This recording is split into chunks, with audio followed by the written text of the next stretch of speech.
Well, I do other things. When I work, I only know one speed when I work. I just can't do it any other way. I mean, there's days when I've actually been disgusted and I want to say, like, fine, do it however you want.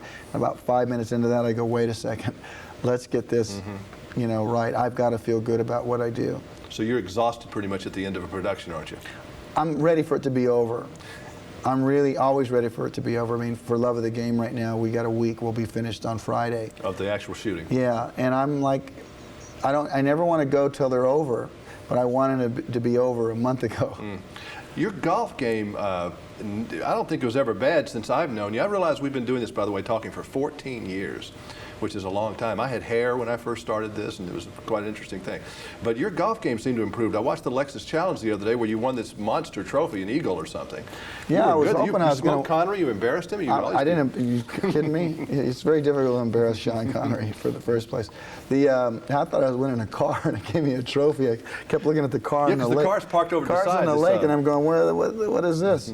But I really don't play that much, and the handicaps are really what make things possible. And I realized, because I don't like golf that much, or in terms of focusing, when there was so much money on the line for Jim Colbert, I concentrated the entire round and played my best round. I shot a 78. I'd never, to this day, been in the 70s. Are you a movie actor focused with all those people around? That would bother me, having all those that gallery. Well, I know I'm going to make some bad shots. I just know that because I don't play a lot. What I also know is that I'm not going to choke it. I mean, if I make a bad shot, it's just because I just made a bad shot. I don't swing that much. I don't do a lot, but I don't have a tendency to do that because I'm nervous. I think I'm nervous on the first hole, like everybody. I really am. There's a lot of people, but after about 2 or 3 swings, it's like a fight or something for me. It's like if I'm not playing well, or if I think that I didn't hit it well because I was nervous, I get really mad at myself. I was going to say, Vince Gill does this because he has a little bit of a temper on the golf course sometimes, and probably wouldn't want to be around you on a real bad day on the golf course, would I? Well, actually, you would, because I'd say, hey, let's go. Oh, you just ready to go home? Yeah, let's just leave. This isn't so fun. I mean, that's why I'm not that in love with it. And someone told me the other day, and I wanted to verify this, did you ever work on a movie before you were ever actually an actor?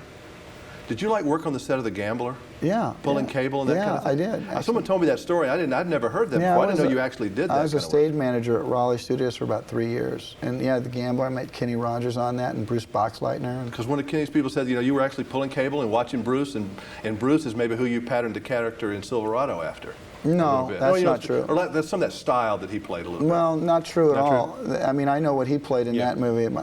Larry Kasdan wrote a great part, and that wasn't copied after anybody. And I had grown up liking westerns, so I wouldn't say it was any of that. But Kevin the Cable Puller, at least, is a true part of that story. That's the true part, and Kenny and Bruce were good guys.